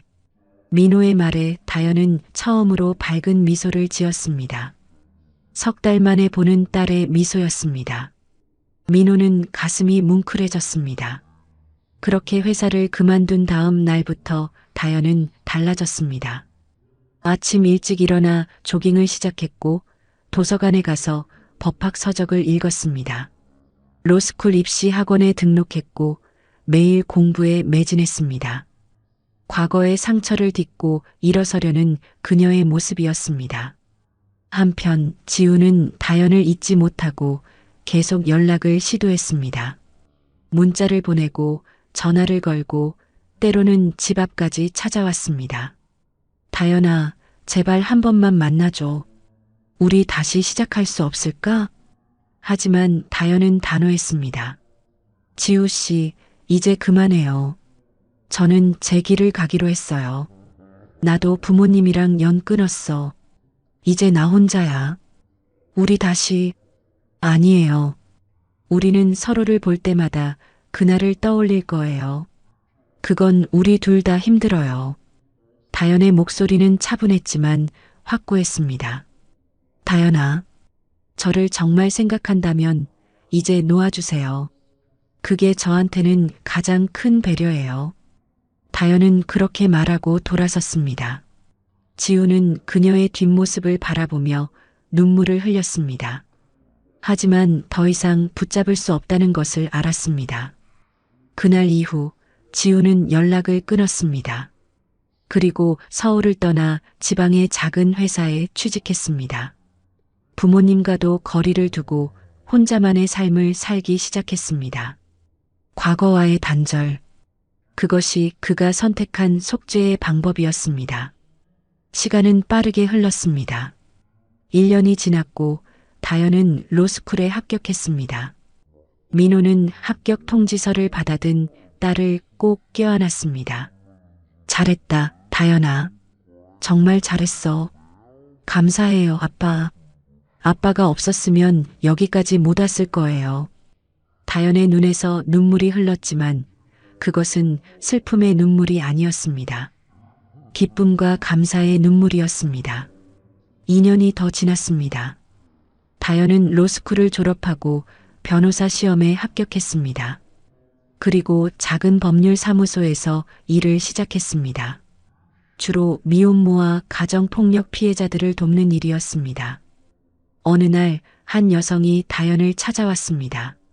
30대 중반으로 보이는 그 여성은 눈가에 멍이 들어 있었습니다.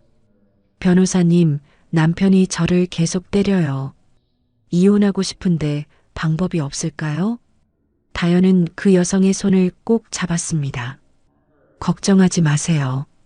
제가 도와드릴게요. 다현의 목소리는 따뜻했지만 단호했습니다. 그녀는 알고 있었습니다.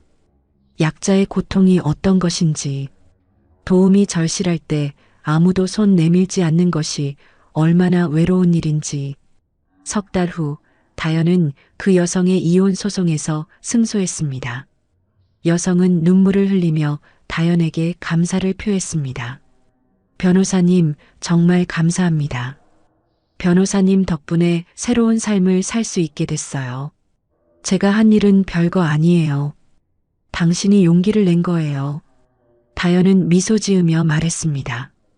그 순간 다현은 느꼈습니다. 자신이 제대로 된 길을 걷고 있다는 것을요. 그날 저녁 다현은 아버지와 함께 저녁을 먹었습니다. 민호는 딸이 TV 인터뷰에 나온다고 해서 채널을 틀었습니다. 지역 방송국의 봉사활동 소개 프로그램이었습니다. 변호사님은 왜 미혼모와 가정폭력 피해자들을 돕는 일을 시작하셨나요? 기자의 질문에 다현은 잠시 침묵했습니다. 그리고 조용히 입을 열었습니다. 제가 지켜주지 못한 생명이 있어서요. 다현의 목소리가 떨렸습니다. 그 아이를 위해서라도 다른 생명들은 제가 지켜주고 싶었습니다. 민호는 TV 화면 속 딸을 바라보며 눈시울이 붉어졌습니다. 딸이 얼마나 성장했는지, 얼마나 강해졌는지, 그리고 얼마나 따뜻한 사람이 되었는지. 우리 딸, 정말 잘 컸구나. 민호는 조용히 중얼거렸습니다. 그날 밤 다현은 창가에 서서 서울의 야경을 바라봤습니다. 5년 전 그날의 아픔은 여전히 가슴 한편에 남아 있었습니다. 하지만 이제 그것은 그녀를 무너뜨리는 상처가 아니었습니다. 오히려 다른 사람을 돕는 힘이 되었습니다. 다현은 배에 손을 가져다 댔습니다. 그곳에는 더 이상 아무것도 없었지만 마음속에는 여전히 그 작은 생명이 살아 있었습니다. 미안해. 엄마가 지켜주지 못해서. 하지만 약속할게. 너를 대신해서 많은 사람들을 지켜줄게. 다현의 눈에서 눈물이 흘렀지만 그녀는 미소 지었습니다. 이제 그녀는 알고 있었습니다. 진짜 강함이란 쓰러지지 않는 것이 아니라 쓰러진 후 다시 일어서는 것이라는 것을요. 창밖으로 달빛이 쏟아져 들어왔습니다. 그 빛 속에서 다현은 빛났습니다. 상처를 딛고 일어선 한 여성의 아름다운 모습으로요. 민호는 딸의 방문 앞을 지나다가 잠시 멈춰 섰습니다. 문틈으로 빛이 새어나오고 있었습니다. 그는 조용히 미소 지었습니다. 이제 딸은 혼자서도 잘 걸어갈 수 있을 것 같았습니다. 그리고 그것이 아버지로서 바랄 수 있는 가장 큰 행복이었습니다. 잘 자거라, 우리 딸. 민호는 조용히 중얼거리며 자신의 방으로 들어갔습니다. 긴 싸움은 끝났습니다. 복수도 끝났습니다. 이제 남은 것은 평화였습니다. 그리고 새로운 시작이었습니다. 5년이 흘렀습니다. 서울의 봄은 여전히 아름다웠고 한강변 벚꽃은 만개했습니다. 민호는 여전히 동대문에서 일했지만 예전보다 조금 더 여유로운 삶을 살고 있었습니다. 이제 60대 초반이 된 그는 사업의 대부분을 후배들에게 물려주고 주로 조언자 역할만 하고 있었습니다. 어느 토요일 오후 민호는 거실에서 TV를 보고 있었습니다. 지역 방송에서 사회공헌 활동을 하는 변호사들을 소개하는 프로그램이었습니다. 그리고 화면에 딸 다현이 나타났습니다. 34살이 된 다연은 예전보다 더 성숙하고 당당한 모습이었습니다. 짧게 자른 머리, 깔끔한 정장, 그리고 자신감 넘치는 눈빛. 그녀는 법률사무소에서 상담을 하는 모습이 화면에 비쳤습니다. 강다연 변호사님은 지난 3년 동안 100여 건이 넘는 무료 법률 상담을 진행하셨다고 들었습니다. 리포터의 말에 다연은 부드럽게 미소 지었습니다. 제가 한 일은 정말 작은 일이에요. 다만 도움이 필요한 분들이 계시면 손을 내밀고 싶었을 뿐이죠. 특별히 미혼모와 가정폭력 피해자분들을 많이 도우신다고요? 네, 그분들이 가장 외롭고 힘든 시간을 보내시거든요. 법적인 보호를 받지 못하면 더 큰 피해를 입을 수 있어요. 리포터가 조심스럽게 물었습니다. 개인적인 경험이 있으신가요? 다연은 잠시 침묵했습니다. 화면 속 그녀의 눈빛이 잠깐 흔들렸지만 곧 다시 평온해졌습니다. 제가 지켜주지 못한 생명이 있어서요. 다연의 목소리는 차분했지만 그 안에는 깊은 슬픔과 결의가 담겨 있었습니다. 그래서 다른 생명들만큼은 제가 지켜주고 싶었습니다. 그것이 제가 할 수 있는 일이라고 생각했어요. 민호는 TV 화면을 바라보며 눈시울이 붉어졌습니다. 딸이 얼마나 아팠을까? 얼마나 힘들었을까? 하지만 그 아픔을 딛고 이렇게 아름다운 사람으로 성장했다는 것이 자랑스러웠습니다. 우리 딸 정말 잘 컸구나. 민호는 조용히 중얼거리며 눈물을 닦았습니다. 그날 저녁 다연이 집에 돌아왔습니다. 현관문을 여는 소리가 들리자 민호는 반갑게 맞이했습니다. 다연아, 왔니? 네, 아빠. TV 봤어요? 다연이 웃으며 물었습니다. 그럼 우리 딸 멋진 모습 다 봤지. 창피해요, 아빠. 다연은 얼굴을 붉히며 웃었습니다. 민호는 딸의 어깨를 토닥였습니다. 창피할 것 없어.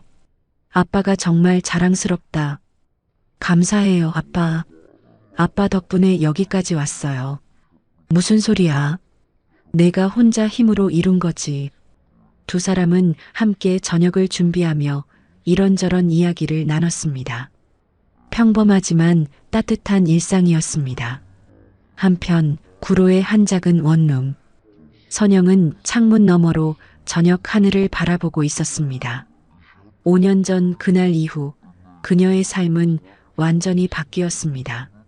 청담동 고급 주택은 팔렸고 명품들도 모두 처분했습니다. 이제 그녀가 사는 곳은 작은 원룸이었습니다. 남편 상중과는 이혼했고 아들 지우와도 연락이 끊겼습니다.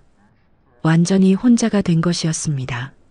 선영은 지금 작은 봉제 공장에서 일하고 있었습니다. 아침 8시부터 저녁 6시까지 재봉틀 앞에 앉아 옷을 만들었습니다. 손은 거칠어졌고 얼굴에는 주름이 깊게 팼습니다. 예전에 우아하고 도도했던 모습은 어디에도 없었습니다. 그날도 일을 마치고 돌아온 선영은 거울 앞에 섰습니다. 거울 속 자신의 모습을 바라보며 그녀는 한숨을 쉬었습니다. 내가 왜 그랬을까? 선영은 5년 전 그날을 떠올렸습니다. 상견례 자리에서 다연을 때렸던 그 순간, 그 한 번의 선택이 모든 것을 바꿔놓았습니다. 요즘 선영은 가끔 봉사활동에 참여했습니다. 무료 급식소에서 설거지를 하거나 독거노인 댁을 청소하는 일이었습니다. 그것이 그녀가 할 수 있는 유일한 속죄였습니다. 어느 날 봉사활동 중에 한 할머니가 선영에게 말했습니다. 아가씨, 손이 참 곱네. 원래 좋은 집안 출신인가 봐. 선영은 씁쓸하게 웃었습니다. 예전에는 그랬어요. 무슨 일이 있었나? 제가 큰 잘못을 저질렀어요. 교만했고 남을 무시했고 폭력까지 휘둘렀죠. 선영의 눈에서 눈물이 흘렀습니다. 그 대가를 지금 치르고 있어요. 당연한 일이에요. 할머니는 선영의 손을 꼭 잡았습니다. 후회하고 있다면 그것만으로도 다행이야. 사람은 누구나 실수하지. 중요한 건 그걸 깨닫고 바뀌는 거란다. 선영은 고개를 숙이며 눈물을 흘렸습니다. 용서받을 수 있을지는 모르겠지만 적어도 더 이상 같은 잘못을 반복하지 않겠다고 다짐했습니다. 다른 곳에서는 지우도 새로운 삶을 살고 있었습니다. 그는 부산의 작은 중소기업에서 일하고 있었습니다. 화려했던 서울에서의 삶을 뒤로하고 조용히 자신의 길을 걷고 있었습니다. 지우는 가끔 다연을 떠올렸습니다. 그녀가 지금 어떻게 살고 있을까? 행복할까? 누군가 그녀를 아껴주고 있을까? 하지만 지우는 연락하지 않았습니다. 그것이 다연을 위한 길이라는 것을 알았기 때문입니다. 그저 멀리서 그녀의 행복을 바랄 뿐이었습니다. 지우도 부모님과 연락을 끊고 살았습니다. 5년 동안 단 한 번도 연락하지 않았습니다. 그것이 그가 선택한 속죄의 방법이었습니다. 시간이 더 흘렀습니다. 어느 가을날 민호는 동대문 시장을 걷고 있었습니다. 예전처럼 낡은 트럭을 운전하며 물건을 나르지는 않았지만 가끔 시장을 찾아 옛 동료들과 차를 마시곤 했습니다. 형님, 요즘 따님 소문 들었습니다. 훌륭한 변호사가 되셨다면서요? 한 상인이 말했습니다. 그래, 우리 딸이 열심히 하고 있어. 민호는 조용히 미소 지었습니다. 형님 딸 같은 사람이 많아야 세상이 좋아지죠. 약한 사람들을 도와주는 변호사라니. 고맙네. 우리 딸이 자기 길을 찾아서 나도 기뻐. 민호는 차를 마시며 하늘을 올려다봤습니다. 구름 한 점 없는 맑은 하늘이었습니다. 그날 저녁 민호는 집으로 돌아와 다연과 함께 저녁을 먹었습니다. 평소처럼 조용한 식사였지만 그 안에는 깊은 평화가 있었습니다. 다연아, 네 아빠, 너는 이제 내 삶의 큰손이야. 민호의 말에 다연은 고개를 갸우뚱했습니다. 무슨 뜻이에요? 내 인생을 내가 책임지고 있잖니. 누구에게도 기대지 않고 스스로 일어서서 걷고 있고, 그것이 진짜 큰손이지. 민호는 딸의 손을 꼭 잡았습니다. 아빠는 내가 자랑스럽다. 쓰러졌지만 다시 일어섰고 아팠지만 그 아픔으로 다른 사람을 도우니까. 다연의 눈에서 눈물이 흘렀습니다. 감사해요, 아빠. 제가 여기까지 올 수 있었던 건 아빠가 곁에 있어줬기 때문이에요. 아니야. 내 힘으로 온 거야. 두 사람은 서로를 바라보며 미소 지었습니다. 오랜 싸움은 끝났습니다. 복수도 분노도 슬픔도 이제 과거가 되었습니다. 남은 것은 평화였습니다. 그리고 서로에 대한 깊은 사랑이었습니다. 창밖으로 달빛이 쏟아져 들어왔습니다. 그 빛 속에서 두 사람은 조용히 저녁을 마쳤습니다. 더 이상 말은 필요 없었습니다. 함께 있다는 것만으로도 충분했으니까요. 그날 밤 민호는 침대에 누워 천장을 바라봤습니다. 5년 전 분노로 가득 찼던 그 밤, 복수를 결심했던 그 순간들. 하지만 이제 그 모든 것이 지나갔습니다. 진짜 승리는 복수가 아니었습니다. 진짜 승리는 품격을 잃지 않는 것이었습니다. 딸이 상처를 딛고 더 나은 사람이 되는 것. 그것이 진짜 승리였습니다. 민호는 조용히 눈을 감았습니다. 평온한 잠이 그를 감싸 안았습니다. 긴 싸움이 끝난 후에 달콤한 휴식이었습니다. 이야기는 이렇게 끝났습니다. 복수는 완성되었지만 진짜 완성은 용서와 성장이었습니다. 오만했던 자들은 대가를 치렀고 상처받았던 이는 더 강해졌습니다. 그리고 조용했던 아버지는 딸을 지켜냈습니다. 품격으로, 힘으로, 그리고 사랑으로요. 오늘의 이야기가 당신의 마음에 작은 행복을 드렸다면 앞으로도 당신의 인생에 잔잔한 위로가 될 이야기들로 찾아뵐 수 있도록 구독과 좋아요를 눌러주세요. 그리고 사연의 주인공을 위한 따뜻한 응원의 말씀도 댓글로 남겨주시면 큰 힘이 됩니다. 당신의 오늘 하루도 노을처럼 아름답게 물들기를 바랍니다. 노을빛 인생이었습니다.